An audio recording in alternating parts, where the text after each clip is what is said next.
Second year की physics है, उसका जो पहला चैप्टर हमने स्टार्ट किया था इलेक्ट्रोस्टैटिक, उसकी हम एक्सरसाइज करने जा रहे हैं। उसकी एक्सरसाइज में सबसे पहले हम शॉर्ट क्वेश्चन करेंगे। शॉर्ट क्वेश्चन में जो पहला क्वेश्चन है वो लिखा हुआ था, potential is constant through a given region of space. अगर कभी हमारे पास कोई रीजन दिया हो, उसके अंदर पोटेंशियल जो है वो कांस्टेंट हो जाए, तो आगे वो क्वेश्चन पूछ रहा है, is the electric field zero और non zero in this region. वो कह रहा है कि उस रीजन में क्या इलेक्ट्रिक फील्ड ज़ीरो होगा या नॉन ज़ीरो होगा। एक्सप्लेन, इसको जो है वो एक्सप्लेन करना है हमने मैथमेटिकली फ्रॉम, या जो भी उसका इलेक्ट्रिक फील्ड का रिजल्ट हमने निकालना है।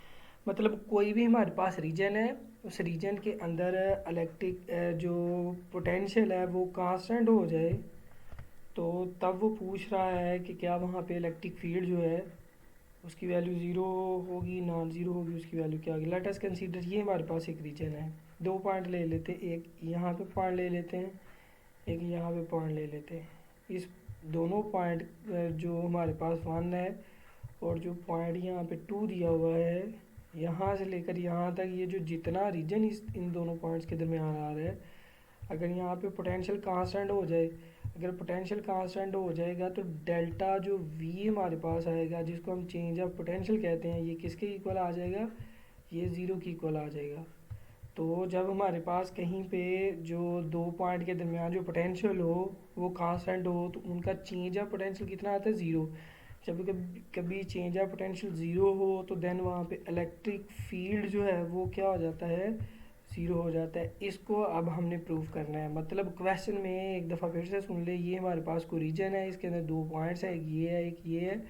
इन दोनों पॉइंट्स के इस पूरे रीजन के अंदर जो है वो अगर पोटेंशियल कांस्टेंट हो तो change of delta we change of potential को शो कर रहा है, ज़ीरो होगा। चेंज ऑफ पोटेंशियल ज़ीरो हो तो देन इलेक्ट्रिक फील्ड क्या होता है, ज़ीरो होता है। इसको मैथमेटिकल फॉर्म में देख लेते हैं।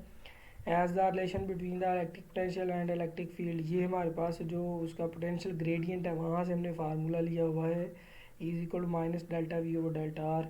जब डेल्टा वी किसी भी गिवन रीजन के अंदर जो है वो कांस्टेंट हो तो चेंज ऑफ पोटेंशियल जो है वो किसके इक्वल हो जाता है, ज़ीरो। ज़ीरो की वैल्यू यहाँ पुट करें तो इलेक्ट्रिक फील्ड हमारे पास क्या हो जाएगा, zero. So the electric field is zero.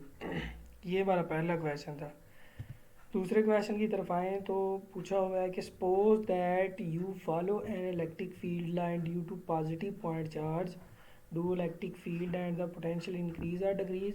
वो पूछ रहा है यहाँ पे कि अगर हमारे पास कोई पॉजिटिव चार्ज हो, लेट अस कंसीडर ये हमारे पास कोई पॉजिटिव चार्ज है, इसके इलेक्ट्रिक फील्ड ऑफ लाइन की डायरेक्शन इस तरह से आउटवर्ड होती हैं, चारों डायरेक्शन में इसकी इलेक्ट्रिक फील्ड ऑफ लाइन की डायरेक्शन ये होगी। अब वो कह रहे हैं कि अगर हम यहाँ पे कोई टेस्ट चार्ज की हेल्प से या कोई हमारे पास कोई जो है वो चार्ज है वो इसकी इलेक्ट्रिक फील्ड ऑफ लाइन वाले पाथ को फॉलो करता हुआ आउटवर्ड की तरफ इस तरह से निकलता है, तो देन हमने बताना है कि जब वो इस पॉजिटिव चार्ज से इस तरह से अवे जा रहा होगा, क्या इसके अंदर यहाँ पे मौजूद जो इलेक्ट्रिक फील्ड है और जो यहाँ पे मौजूद इलेक्ट्रिक पोटेंशियल है इसकी वैल्यू इंक्रीज़ होगी या डिक्रीज़ होगी। देखें, suppose that you follow an electric field line due to positive point charge. ये हमारे पास इलेक्ट्रिक फील्ड ऑफ लाइन है, इस इलेक्ट्रिक फील्ड ऑफ लाइन को फॉलो करते हुए हमने बाहर की तरफ जाना है। तो देन हमने क्या बताना है, do electric field and the potential increase और डिक्रीज। तो इस केस में जो इलेक्ट्रिक फील्ड है और पोटेंशियल इंक्रीज होता है डिक्रीज होता है, ये हमने बताना है। अगर हम यहाँ पे इलेक्ट्रिक फील्ड वाला या जो इलेक्ट्रिक फील्ड इंटेंसिटी भी हम इसको कहते हैं, इसका फार्मूला लेते हैं, तो हमारे पास ये इसका फार्मूला आता है, E is equal to 1/4 pi epsilon naught Q over r square. यहाँ पे अगर हम देखें चार्ज क्यू कांस्टेंट है, 1/4 पाई एप्सिलॉन नॉट कांस्टेंट है, कांस्टेंट इक्वालिटी को ख़त्म करे प्रोपोर्शनैलिटी का साइन आता है, is directly proportion to 1/r square. तो ये जो है हमारे पास डिस्टेंस का और इलेक्ट्रिक फील्ड का फार्मूला आ जाता है। नेक्स्ट अगर हम यहाँ पे पोटेंशियल के फार्मूले को देखते हैं, and electric potential V is equal to 1/4 pi epsilon naught Q over R. यहाँ पे आर स्केयर था तो यहाँ पे क्या सिंपल आर है। अगर यहाँ पे ये सारी टर्म फिर से कांस्टेंट और इक्वालिटी को ख़त्म करें तो हमारे पास V is directly proportional to 1/r, मतलब potential directly inversely proportional to r है। यहाँ पे भी इलेक्ट्रिक फील्ड जो है वो inversely proportional to the r square है। मतलब यहाँ पे क्या शो कर रहा है कि जैसे यहाँ पे आर डिस्टेंस बढ़ेगा, मतलब इस पॉजिटिव पॉइंट चार्ज से हम अवे जाएंगे, डिस्टेंस बढ़ेगा तो इलेक्ट्रिक फील्ड क्या होगा, कम होगा। और यहाँ पे भी अगर ये डिस्टेंस आर जो है ये बढ़ता है, इसे हम अवे जाते हैं तो पोटेंशियल क्या होता है, डिक्रीज़ होगा। तो दोनों केसेस के अंदर इलेक्ट्रिक फील्ड और पोटेंशियल दोनों केसेस के अंदर क्या होंगे, डिक्रीज़ होंगे। जब हम पॉजिटिव चार्ज के इलेक्ट्रिक फील्ड ऑफ लाइन को फॉलो करते हुए बाहर की तरफ निकलते हैं, so we are moving along the path of an electric lines of force due to a positive charge the both electric field and electric potential decreases. Next question पे आते हैं। क्वेश्चन नंबर 3 है, how can you identified that which plate of a capacitor is positively charge. Question कुछ इस तरह से है कि कैपेसिटर की होती हैं दो प्लेट्स, एक प्लेट ये है, दूसरी प्लेट उसकी ये है। एक के ऊपर होता है पॉजिटिव चार्ज इस तरह से, दूसरी प्लेट के ऊपर होता है नेगेटिव चार्ज। ये इस प्लेट के ऊपर पॉजिटिव चार्ज है, इस प्लेट के ऊपर नेगेटिव चार्ज है। अब हमें तो फिज़िकली नज़र तो नहीं आ रहा कैपेसिटर की जो दो प्लेट्स हैं सामने पड़ी हुई हैं, तो हम हाथ लगा के तो नहीं बता सकते कि इस प्लेट के ऊपर पॉजिटिव है, इस प्लेट के ऊपर नेगेटिव चार्ज है। तो किस तरह से हम इसको आइडेंटिफाई करते हैं, how can you identify the which plate of a capacitor is positively charge है। कैसे हम आइडेंटिफाई करते हैं कि इस प्लेट के ऊपर पॉजिटिव चार्ज है, तो ये किस तरह से आइडेंटिफाई किया जाता है। इसको आइडेंटिफिकेशन के लिए जो है वो बहुत से मेथड है, लेकिन यहाँ पे सिर्फ दो बताए जाएंगे। अगर आप यहाँ पे देखें कोई टेस्ट चार्ज लेके आते हैं, टेस्ट चार्ज के ऊपर आपको पता है Q0 से इसको डिनोट किया जाता है, और हमेशा इसके ऊपर कौन सा चार्ज होता है, पॉजिटिव चार्ज। अगर हम टेस्ट चार्ज को इसके करीब लेके आएंगे तो साथ हम यहाँ पे पीछे जो है वो एक माइक्रोस्कोप से इसको ऑब्ज़र्व कर रहे होंगे, और माइक्रोस्कोप के अंदर इसकी अब मूवमेंट को हम जो है वो ऑब्ज़र्व कर रहे होंगे। और जब ये टेस्ट चार्ज इसके करीब लेके आते हैं, तो ये अगर पॉजिटिव चार्ज वाली प्लेट हुई तो ये टेस्ट चार्ज को क्या करेगी, यहाँ पे आने के बाद इसको रिपेल कर देगी, तो चार्ज इसके पास आएगा, फिर यहाँ पे बैक चला जाएगा। लेकिन अगर ये नेगेटिव चार्ज इसके ऊपर हुआ तो तब ये इसको चार्ज को क्या कर लेगी, अट्रैक्ट कर लेगी। तो इस माइक्रोस्कोप से हम इसको जो है वो देख सकते हैं। तो एक टेस्ट चार्ज की हेल्प से हम जो है वो पता लगा सकते हैं कि ये प्लेट के ऊपर पॉजिटिव चार्ज है या नेगेटिव चार्ज है। A positive test charge will move away from positive charge plate of a capacitor. तो ये जो है वो इसके करीब जब आएगा पॉजिटिव टेस्ट चार्ज, तो इससे क्या हो जाएगा, अवे मूव कर जाएगा, तो पता चल जाएगा इस प्लेट के ऊपर पॉजिटिव चार्ज है। एक तो मेथड ये था, फर्स्ट वाला मेथड तो ये था कि जिसकी हेल्प से पॉजिटिव टेस्ट चार्ज की हेल्प से हम जो है वो इसको क्या लें। दूसरा एक एक्सपेरिमेंटल मेथड है, जो कि हमारे पास एक इंस्ट्रूमेंट है, जिस इंस्ट्रूमेंट का नाम है gold leaf electro microscope is also use for this purpose. तो इसको ये हमारे पास एक एक्सपेरिमेंट है जिसकी हेल्प से भी हम जो है वो पॉजिटिव प्लेट नेगेटिव प्लेट किसी चार्ज के ऊपर पॉजिटिव चार्ज है नेगेटिव चार्ज है, ये हम यहाँ पे इसकी हेल्प से पता लगा सकते हैं कि। तो ये दो मेथड हैं। नेक्स्ट हम क्वेश्चन पे आते हैं। क्वेश्चन नंबर 4 है, describe the force or forces on a positive point charge when placed between the parallel plate with similar and equal charges with opposite and equal charges. ये question है हमारे पास इस तरह से कि उसने पूछा हुआ है कि डिस्क्राइब द फोर्स और फोर्सेस।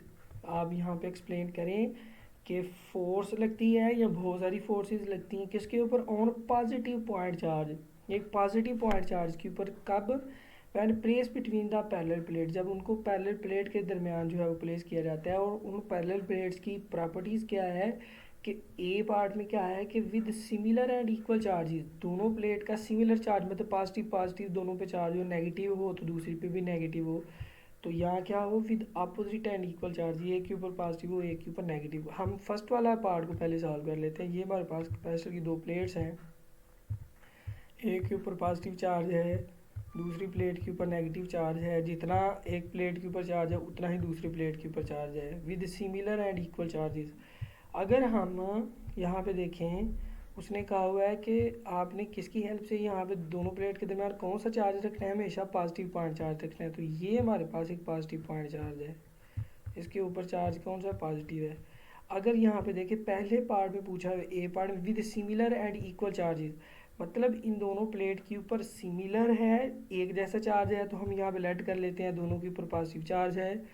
तो इन दैट केस, और जितना इसके ऊपर चार्ज है उतना ही इसके ऊपर चार्ज। अब क्या होगा, इस पॉजिटिव प्लेट को ये क्या करेगा, इस तरह से रिपेल करेगा, रिपल्सिव फोर्स ये प्लेट लगाएगी, ये भी इसके ऊपर रिपल्सिव फोर्स लगाएगी। अगर हम यहाँ पे देखें तो इस टेस्ट चार्ज के ऊपर इक्विलिब्रियम की स्टेट यहाँ पे क्रिएट हो रही है। जितनी फोर्सेस ये पॉजिटिव प्लेट इसके ऊपर लगा रहे हैं उतनी ही फोर्स ये वाली प्लेट भी इसके ऊपर लगा रही है। तो सारी फोर्सेस का सम क्या हो जाएगा, ज़ीरो हो जाएगी। इस वजह से ये टेस्ट चार्ज जो है वो ये जो हमारे पास पॉइंट चार्ज है ये ना तो इस प्लेट की तरफ जाएगा ना इस प्लेट की तरफ जाएगा, बल्कि इसके ऊपर जब सारी फोर्सेस का सम ज़ीरो हो जाता है तब इसकी वेलोसिटी क्या हो जाती है, ज़ीरो की इक्वल हो जाती है। तो ये यहाँ पे स्टिल जो है वो एट रेस्ट रहेगा। आप ये भी कह सकते हैं कि इसके ऊपर अगर ये नेगेटिव चार्ज हो, यहाँ पे आप देख सकते हैं इसके ऊपर अगर हम नेगेटिव चार्ज कर देते हैं, मतलब ए पार्ट में पूछा ना with similar and equal charges, तो सिमिलर पहले हमने पॉजिटिव रखा, अब अगर हम नेगेटिव रख देते हैं ये हमारा पॉजिटिव चार्ज रहेगा। अब क्या है, इस चार्ज को ये प्लेट अपनी तरफ अट्रैक्ट करेगी, इस चार्ज को ये प्लेट अपनी तरफ अट्रैक्ट करेगी। जितनी फोर्स के साथ ये प्लेट इसको अट्रैक्ट करी उतनी फोर्स के साथ ये इसको अट्रैक्ट करेगी। तो अब भी इस चार्ज के ऊपर जो है सारी फोर्सेस का सम क्या होगा, ज़ीरो की इक्वल होगा। तो ये क्या होगा, एट रेस्ट होगा। पहले पार्ट का हमने यहाँ पे सोल्यूशन निकाल लिया। इन this case of with similar and equal charges net force on a positive point charge will be zero. इसके ऊपर सारी फोर्सेस का सम नेट फोर्स क्या होगा, ज़ीरो होगा। तो will be zero and it will remain at rest because force exerted by two plates are equal and opposite, hence they cancel each other। तो तब ये दोनों फोर्स दोनों प्लेट्स जो है वो एक दूसरे को क्या कर देंगी, कैंसिल कर देंगी। जब अगर हम इसके दूसरे पार्ट की बात करते हैं, इसका सेकंड पार्ट बी पार्ट की बात कर लेते हैं। बी पार्ट में क्या है, with opposite and equal charges. अगर ये हमारे पास दो प्लेट हो, बी पार्ट को सॉल्व करने जा रहे हैं, एक के ऊपर ये पॉजिटिव चार्ज हो, दूसरी के ऊपर जो है वो इस तरह से नेगेटिव चार्ज हो। जितना पॉजिटिव है उतना ही नेगेटिव हो। अगर यहाँ पे अगर हम ये पॉजिटिव जो है वो टेस्ट चार्ज को प्लेस करते हैं तो तब क्या होगा, अब ये प्लेट इसको क्या करेगी, अट्रैक्ट करेगी। ये वाली नेगेटिव प्लेट पॉजिटिव प्लेट को इसको क्या करेगी, रिपेल करेगी। तो यहाँ पे इस पॉइंट चार्ज के ऊपर फिर कितनी फोर्सेस लगेंगी, दो फोर्सेस लगेंगी, दोनों सेम डायरेक्शन में है। तो दोनों फोर्सेस को फिर हम सम कर लेंगे तो टोटल फोर्स हमारे पास आ जाएगी, net force is equal to positive plate जो उसके ऊपर फोर्स लगा रही है और नेगेटिव प्लेट जो उसके ऊपर फोर्स लगा रही है। In this case the net force on the positive test charge is equal to the sum of the forces exerted by the plate. तो ये जो है उसका सम आ जाएगा। नेक्स्ट क्वेश्चन नंबर 5 हम करने जा रहे हैं। Electric line of force never cross why. Electric line of force जो है वो एक दूसरे को क्रॉस क्यों नहीं करती, इसको एक्सप्लेन करना है, इसकी रीज़न क्या है।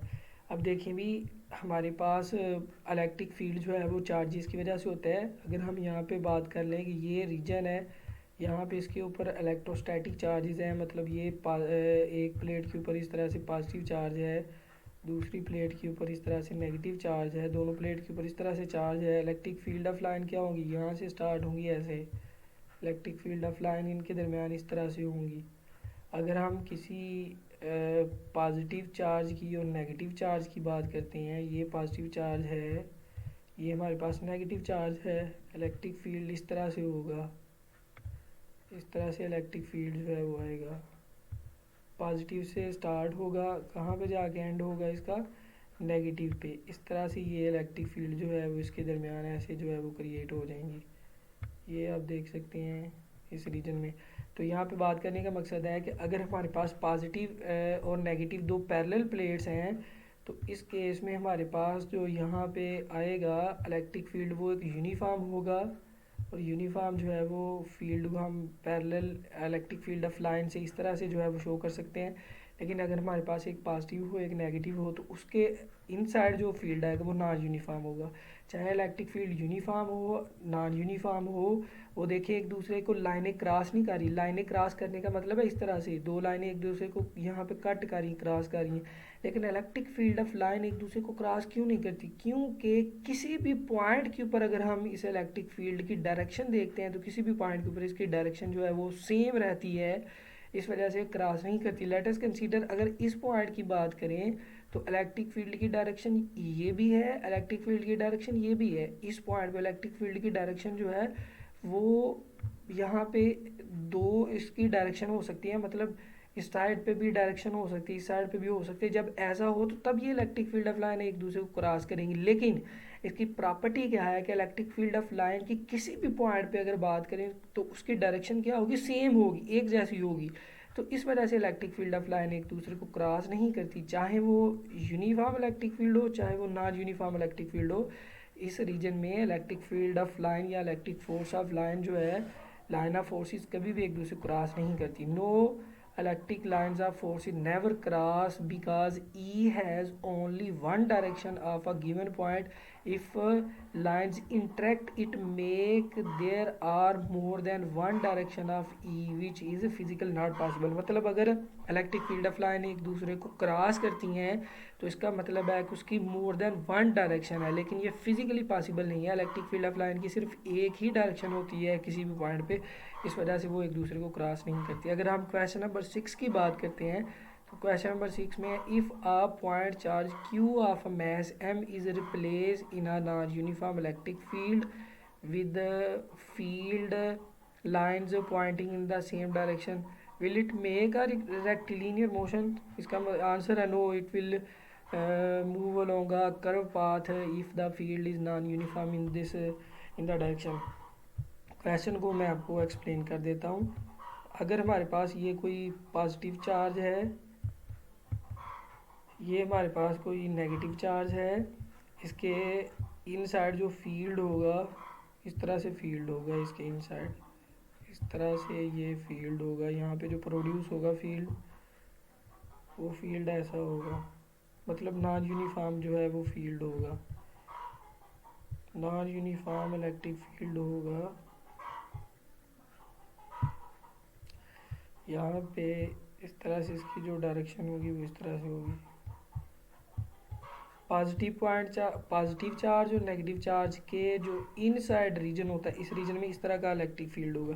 अब यहाँ पे देख सकते हैं कहीं पे इलेक्ट्रिक फील्ड ऑफ लाइन एक दूसरे के पास पास है, कहीं पे एक दूसरे से बहुत ज़्यादा डिस्टेंस है, फिर एक दूसरे के पास आ जाती हैं, तो ऐसे फील्ड को आप नॉन यूनिफॉर्म फील्ड बोलते हैं। कह रहा है कि if a point charge Q of mass M is replace in a non uniform electric field, ये हमारे पास एक नॉन यूनिफॉर्म इलेक्ट्रिक फील्ड है। यहाँ पे अगर हम कोई एक टेस्ट चार्ज को जो है वो प्लेस कर देते हैं, जिसको हम क्यू नॉट का नाम देते हैं, non uniform electric field with field line Poynting in the same direction, और यहाँ पे फील्ड ऑफ लाइन हर जगह पे आप देख सकते हैं पॉजिटिव से इलेक्ट्रिक फील्ड ऑफ लाइन निकल के नेगेटिव में एंटर हो रही है। Will it make a rectilinear motion, क्या वहाँ पे वो रेक्टिलिनियर मोशन होगी, मतलब उनकी जो ये जो टेस्ट चार्ज है ये जो मूव करेगा बिल्कुल सीधी लाइन में मूव करेगा। हमें तो लगता है ना जैसे ये पॉजिटिव चार्ज है ये नेगेटिव चार्ज है, तो इसको क्या करना चाहिए, यहाँ पे सीधी इस लाइन में मूव करना चाहिए। अगर यहाँ पे टेस्ट चार्ज को रखते हैं तो ये सीधी इस लाइन में मूव करना चाहिए, लेकिन ऐसा नहीं होता। ये टेस्ट चार्ज उस डायरेक्शन में मूव करेगा जिस डायरेक्शन में इलेक्ट्रिक फील्ड ऑफ लाइंस हैं। अगर हम इसको यहाँ पे प्लेस करते हैं तो ये इस पाथ को फॉलो करता हुआ जाएगा जिस पाथ में इलेक्ट्रिक फील्ड ऑफ लाइंस हैं। तो मतलब ये बिल्कुल रेक्टिलिनियर का मतलब है स्ट्रेट लाइन में, तो ये बिल्कुल स्ट्रेट लाइन में, ये लीनियर मूव करके पॉजिटिव से नेगेटिव तक नहीं जाएगा, बल्कि ये जिस तरह की यहाँ पे इलेक्ट्रिक फील्ड ऑफ लाइंस हैं उन पाथ को फॉलो करता हुआ ये यहाँ पे जाएगा। उम्मीद आपको समझ आ गई होगी। अगर यहाँ पे अगर हम देखते हैं, अगर यहाँ पे टेस्ट चार्ज को प्लेस करते हैं तो ये टेस्ट चार्ज किस डायरेक्शन में पॉजिटिव से नेगेटिव की तरफ जाएगा, जिस डायरेक्शन में इलेक्ट्रिक फील्ड ऑफ लाइंस हैं, इलेक्ट्रिक फील्ड ऑफ लाइंस के पाथ को फॉलो करता हुआ जाएगा। लेकिन अगर यहाँ पे प्लेस करते हैं तो यहाँ पे तो नॉन यूनिफॉर्म इलेक्ट्रिक फील्ड है, तो ये स्ट्रेट लाइन में नहीं जाएगा, बल्कि जिस तरह की इलेक्ट्रिक फील्ड ऑफ लाइंस हैं उस इलेक्ट्रिक फील्ड ऑफ लाइंस को फॉलो करता हुआ वो वहाँ तक पॉजिटिव से नेगेटिव प्लेट तक पहुँचेगा। नेक्स्ट क्वेश्चन पे है, आ जाते हैं। Is E necessarily zero inside a charge रबड़ बलून, अगर हमारे पास कोई रबड़ बलून हो उसके ऊपर हमने मतलब सारा का सारा उसके ऊपर हमने पॉजिटिव चार्ज जो है वो प्लेस किया हो, उसके इनसाइड अगर हम इलेक्ट्रिक फील्ड देखें तो क्या कह रहा है कि वो मस्ट है कि वहाँ पे इलेक्ट्रिक फील्ड जो है वो ज़ीरो होगा।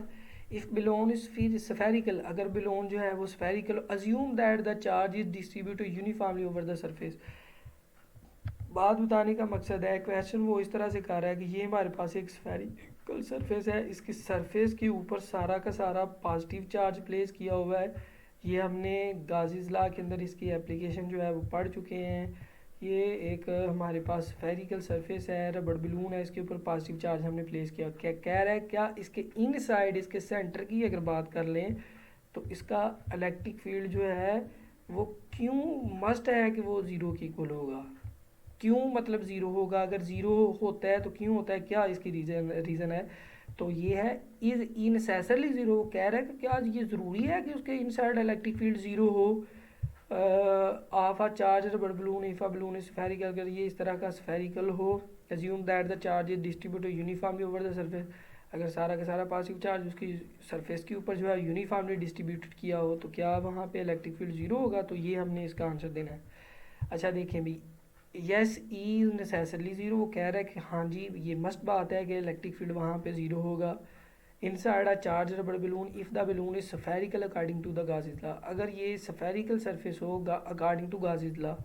अब यहाँ पे मैं आपको एक्सप्लेन कर देता हूँ कि इलेक्ट्रिक फील्ड ज़ीरो होगा, बाद में इसको मैथमेटिकली सॉल्व कर लेते हैं। अब देखें, अगर पॉजिटिव चार्ज है तो इलेक्ट्रिक फील्ड ऑफ लाइन की डायरेक्शन क्या है? बाहर की तरफ है। यहाँ पे इलेक्ट्रिक फील्ड ऑफ लाइन की डायरेक्शन, इसकी चारों डायरेक्शन में इलेक्ट्रिक फील्ड ऑफ लाइन की डायरेक्शन जो है वो आउटवर्ड है। अगर हम यहाँ पे देखते हैं इसकी डायरेक्शन इलेक्ट्रिक फील्ड की आउटवर्ड है तो इसके इनसाइड तो इलेक्ट्रिक फील्ड ऑफ लाइन आ ही नहीं रही। जहाँ पे इलेक्ट्रिक फील्ड ऑफ लाइन होती है वहाँ पे ही इलेक्ट्रिक फील्ड होता है, तो इसके इनसाइड तो इलेक्ट्रिक फील्ड ऑफ लाइन आ ही नहीं रही। सारा पॉजिटिव चार्ज होने की वजह से इलेक्ट्रिक फील्ड ऑफ लाइन बाहर की तरफ है, तो इस वजह से इसके सेंटर के ऊपर इलेक्ट्रिक फील्ड क्या हो जाएगा? ज़ीरो हो जाएगी। इसको आप प्रूव कर लेते हैं।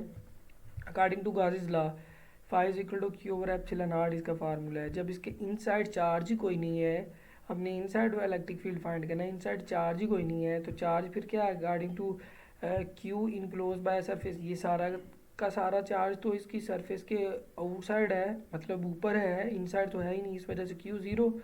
इस फार्मूले में क्यू की ज़ीरो लगाएं वैल्यू तो हमारे पास फाइव फ्लक्स जो है वो ज़ीरो की इक्वल आ जाता है।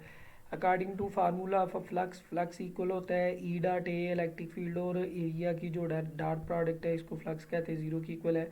ये ज़ीरो की इक्वल किस वजह से आता है? इसका एरिया तो ज़ीरो नहीं है, मतलब एरिया तो यहाँ पे जो गाउसियन सरफेस हम लेंगे उसकी वैल्यू तो ज़ीरो नहीं आएगी, लेकिन जो इलेक्ट्रिक फील्ड है उसकी वैल्यू फिर क्या हो जाएगी?